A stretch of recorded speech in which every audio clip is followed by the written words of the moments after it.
Welcome back to my channel. आज की video है कैंसर असेंडेंट वाले लोगों के बारे में। असेंडेंट क्या होता है? असेंडेंट होता है हमारे लाइफ का बेसिक मैप, एक बेसिक फंक्शनल यूनिट। जैसे हमारे शरीर में हमारी हड्डियां हमारे पूरे बॉडी को एक स्ट्रक्चर देती हैं, एक आकार देती हैं, वैसा ही काम असेंडेंट का होता है। हमारी लाइफ में हमको कैसी अपॉर्चुनिटीज मिलेंगी, कैसी डिफिकल्टीज मिलेंगी, या कितना हमको हमारी बाउंड्रीज क्या हैं, ये असेंडेंट बताता है। अब सबसे पहले स्टार्ट करते हैं कैंसर असेंडेंट के फर्स्ट हाउस से। इनका जो फर्स्ट हाउस है उसको कैंसर खुद रूल कर रहा है, जिसका लॉर्ड है मून। अब आपको पता है जो मून है वो इंसान को बहुत ज्यादा सेंसिटिव, इमोशनल और बहुत ज्यादा अपनी माँ से जुड़ाव, ये सारी चीजें दर्शाता है। तो इन लोगों के बारे में जो एक बेसिक चीज हम कह सकते हैं वो ये है कि ये लोग बहुत ज्यादा इमोशनल, बहुत ज्यादा सेंसिटिव और बहुत दिल के साफ और अच्छे लोग होते हैं। सिर्फ इनके लाइफ के दो ऐसे एरिया हैं जहां पे ये बहुत ज्यादा अग्रेसिव और पैशनेट हो सकते हैं, वो मैं आगे बताऊंगी कि वो दो हिस्से कौन से हैं। लेकिन ओवरऑल इन लोगों की पर्सनालिटी बहुत जिसे कहते हैं अच्छे लोग होते हैं, दूसरे के दुख दर्द को समझने वाले। इनके साथ बैठ के आपको बहुत वार्म फीलिंग आती है, आपको लगता है ये इंसान कितना अच्छा है और ये आपको कभी भी हर्ट नहीं कर सकते, आपको कुछ गलत फील नहीं करवा सकते। इनके साथ आपको एक बहुत केयरिंग और नर्चरिंग फीलिंग आती है। इनके ऑरा में ही वो एक सेंसिटिविटी, एक इमोशनल कनेक्ट होता है लोगों से जुड़ने का, एक जुड़ाव रखने का लोगों से। इन लोगों के लिए इनके जो घर है वो बहुत ज्यादा इंपॉर्टेंट हो जाता है, इनका घर और इनकी माँ। इनकी लाइफ में इनकी माँ की इंपॉर्टेंस बहुत ज्यादा होती है, चाहे इनकी माँ प्रेजेंट हो या एब्सेंट। इनकी जिंदगी इनके माँ के इर्द गिर्द घूमती है। अब इन लोगों का जो सेकंड हाउस है उसको लियो रूल कर रहा है, जिसका लॉर्ड है सन। मैंने कहा था इनकी जिंदगी के दो एस्पेक्ट है जहां पे ये बहुत अग्रेसिव होते हैं।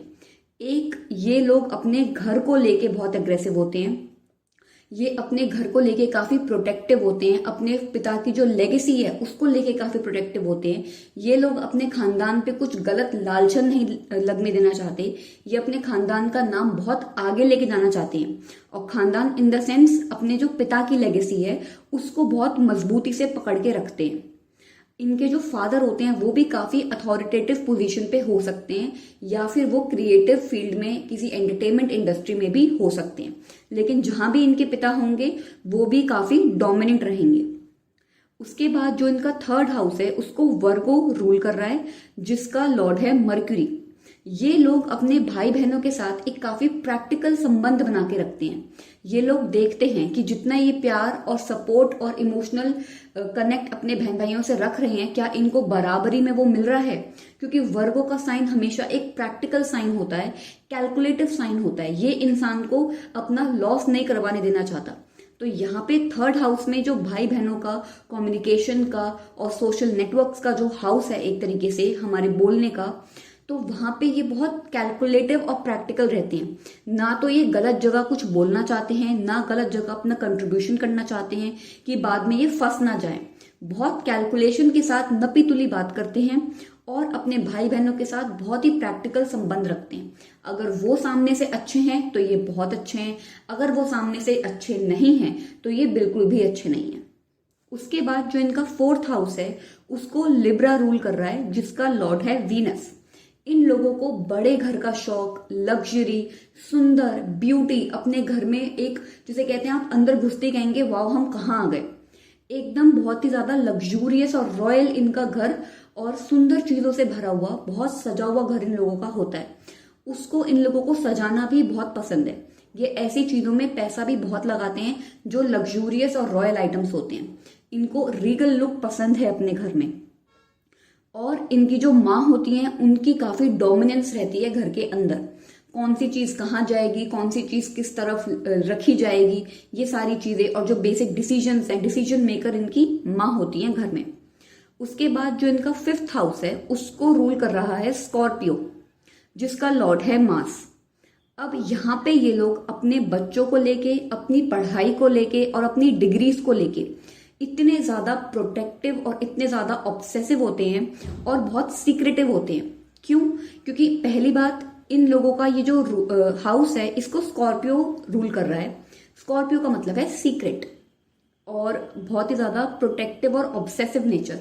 एक, ये अपने बच्चों के लिए बहुत ज़्यादा कभी कभी हार्श हो जाते हैं क्योंकि ये अपने बच्चों को किसी से पीछे नहीं देखना चाहते हैं। दूसरा, इन लोगों का जो अपनी एजुकेशन और अपनी हायर स्टडीज होती हैं उसके लिए काफ़ी सीक्रेटिव रहते हैं। इनके दोस्तों तक को नहीं पता होगा कि इस इंसान ने ये वाला कोर्स भी कर लिया है। तो ये धीरे धीरे अपनी एजुकेशन को बढ़ाते हैं और उसमें काफ़ी कॉम्पिटिटिव रहते हैं। जब ये लोग पार्टीज में या कहीं फन लविंग प्लेसेस में जाते हैं तो ये लोग काफी ज्यादा पैशनेट और अग्रेसिव हो जाते हैं। इनके साथ जो लोग घूमते हैं उनको डर लगने लग जाता है कि ये तो एक के बाद एक रूल ब्रेक करे जा रहा है और इतना ज्यादा अग्रेसिव हो गया, कुछ गलत ना हो जाए, क्योंकि ये एनर्जी यहाँ पे 5th हाउस की मार्स की है। उसके बाद जो इनका 6th हाउस है वो सैजिटेरियस जुपिटर रूल कर रहा है। या तो इन लोगों के दुश्मन ही नहीं होंगे, और अगर होंगे तो ये अपने दुश्मनों से फायदा निकलवाना जानते हैं। ये अपने दुश्मनों को किसी तरीके से बहला फुसला के अपना दोस्त बना लेते हैं और उनसे फायदा निकलवा लेते हैं। इनका जो 7th हाउस है उसको सैटर्न बेसिकली रूल कर रहा है क्योंकि वो कैप्रिकॉर्न का हाउस है। यहाँ पे इन लोगों के लिए मैंने बहुत बार कैंसर असेंडेंट वाले लोगों को देखा है, इनके चार्ट में जो शादी होती है वो अगर सही तरीके से 32 और 35 की एज के बाद या 32 और 35 के एज के बीच में करी जाए तो बहुत अच्छी रहती है। उससे पहले डाइवोर्स के और शादी में बहुत मिसअंडरस्टैंडिंग्स और लड़ाई झगड़ों के इनमें वो बनते रहते हैं योग, क्योंकि यहाँ पे जो सैटर्न है वो एक स्लो मूविंग प्लैनेट है, बहुत धीरे चलता है, और जिस भी हाउस में वो रूल करता है, देखता है या बैठता है, उस हाउस की जो एक्टिविटीज हैं उनको डिले कर देता है। तो यहाँ पे इनके 7th हाउस में होने की वजह से कभी कभी वो मैरिज को डिले कर देता है। अगर बाकी जो अच्छे प्लैनेट्स हैं उनका एस्पेक्ट है या वो यहाँ बैठे हुए हैं तो बात अलग हो जाती है, लेकिन अभी मैं सिर्फ एक बेसिक प्लान बता रही हूँ तो जिसमें जो सैटर्न है वो शादी को थोड़ा सा डिले कर देता है। डिले के साथ साथ इनको अपने एज से ज्यादा बड़े लोग पसंद आते हैं, चाहे लड़का हो या लड़की। इनको काफी मैच्योर, अपनी लाइफ में स्टेबल और जुड़े हुए लोग पसंद आते हैं जो मैच्योर होते हैं। इनका जो 8th हाउस है अगेन वो एक्वेरियस का है जो दोबारा सैटर्न रूल कर रहा है। इन लोगों की जो लाइफ होती है काफी लॉन्ग लाइफ हो जाती है सैटर्न की वजह से। मैंने पहले भी बताया है, अगर 8th हाउस को सैटर्न देख रहा हो, उसमें वो बैठा हो या कोई भी कनेक्शन 8th हाउस से हो सैटर्न का, तो इंसान की जो लाइफ है वो बढ़ जाती है। जैसे हम कहते हैं 8th हाउस जो होता है वो सडन चेंजेस का हाउस होता है, एकदम से बैंकरप्ट हो जाना या लॉटरी लग जाना, शादी हो जाना या डाइवोर्स हो जाना एकदम से। लेकिन यहाँ सैटर्न के रूल होने की वजह से सडन चेंजेस इनकी लाइफ में बहुत धीरे धीरे आती हैं। इनको पता हो जाता है आने से पहले कि हाँ अब ये हो सकता है मेरे साथ। एकदम सडनली अच्छा या सडनली बुरा इनके साथ नहीं होता है, इनको आभास हो जाता है कि हाँ ये हो सकता है, क्योंकि यहाँ पे सैटर्न अगेन धीरे चल रहा है। तो एक आइडिया और हिंट इन लोगों को मिल जाता है सडन चेंजेस या फ्लक्चुएशन का। उसके बाद जो इनका 9th हाउस है उसको पाइसिस रूल करता है जिसका लॉर्ड है जुपिटर। ये लोग अपने रिलीजियस बातों को लेके, बिलीफ्स को लेके, स्पिरिचुअलिटी को लेके काफी ज्यादा फ्लेक्सिबल होते हैं और सूझबूझ के साथ अपने रिलीजियस व्यूज ये लोग बनाते हैं। कभी भी ये कोई ऐसा काम नहीं करेंगे अपनी रिलीजियस बातों के अंदर आके जो खराब या गलत हो, जिसके ऊपर कोई उंगली उठा सके, क्योंकि यहाँ पे ये बृहस्पति रूल कर रहा है। तो वो गुरु कभी ऐसी हरकत करेगा ही नहीं कि जिससे आपके रिलीजियस व्यूज को, आपकी किसी रिलीजियस कल्चर को कोई दाग लगे, कोई धब्बा लगे। उसके बाद जो इनका 10th हाउस है, जैसे मैंने बताया था इनके जिंदगी के 2 एरिया हैं जहां पे ये बहुत अग्रेसिव और पैशनेट रहते हैं। एक तो अपने घर और फैमिली को लेके, दूसरा अपने करियर को लेके। ये लोग इतने ज्यादा स्ट्रॉन्ग गोल ओरिएंटेड होते हैं और डोमिनेंट होते हैं अपने करियर की फील्ड में, क्योंकि नंबर 1 ये एरीज रूल कर रहा है जिसका लॉर्ड है मार्स। ये लोग पूरी प्लानिंग प्लॉटिंग के साथ कहाँ मुझे कब कैसे क्या करना है, इनके दिमाग में पूरा वो एक स्ट्रक्चर बना हुआ होता है। अपने बिजनेस को कैसे टेक ऑफ करवाना है, अपनी जॉब में कैसे प्रमोशन पाना है, इनका दिमाग कॉन्स्टेंटली इन चीजों में व्यस्त रहता है। और ये अपने करियर को लेके बहुत संजीदा, बहुत पैशनेट होते हैं और इसलिए ये अपने करियर में एंटरटेनमेंट फील्ड में जा सकते हैं, मेडिकल फील्ड में जा सकते हैं।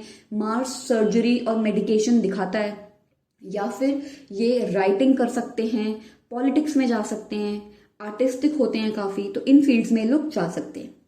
इनका जो 11th हाउस है वो टॉरस रूल कर रहा है जिसका लॉर्ड है वीनस। ये लोग बहुत ज्यादा संपत्ति और सेविंग्स अपने बलबूते पे अपनी लाइफ में अर्जित करते हैं, कमाते हैं, क्योंकि ये हाउस अगेन इनका वीनस रूल कर रहा है, जो दिखाता है luxurious materialistic gains, financial spiritual gains. इनको काफी फाइनेंसेस इनके जीवन में इकट्ठे होते हैं, अपने बलबूते पे इनकी सेविंग्स इकट्ठी होती है। 12th हाउस इनका जेमिनाई रूल कर रहा है, जिसका लॉर्ड है मर्क्यूरी। इन लोगों के लिए स्पिरिचुअलिटी का जो कॉन्सेप्ट है काफी टफ है, क्योंकि ये अपना चित्त एक जगह लगा नहीं पाते। इनका जो कंसंट्रेशन है एक जगह बंध नहीं पाता, इनको कोई बांध नहीं पाता। इनकी आदत है एक पल यहाँ, दूसरे पल यहाँ, तीसरे पल वहां। तो स्पिरिचुअलिटी में जो इंसान को अपने आप को होल्ड करके एक जगह बैठना होता है, वो इनके लिए मुश्किल हो जाता है। इमेजिनेशन पूरी होती है, लेकिन वो कंसंट्रेशन और वो चित्त को एकाग्रित करके बैठने की जो क्षमता है वो इन लोगों में थोड़ी सी लैक करती है। तो ये था वो सारी बातें जो कर्क असेंडेंट वाले लोगों के लिए मुझे डिस्कस करनी थी। आई होप आपको ये वीडियो पसंद आएगी। अगर आपको देखना है आपके प्लैनेट्स आपके हॉरोस्कोप में कहाँ बैठे हैं, तो इस वीडियो में दिए हुए व्हाट्सएप नंबर पे आप कंसल्टेशन करवा सकते हैं।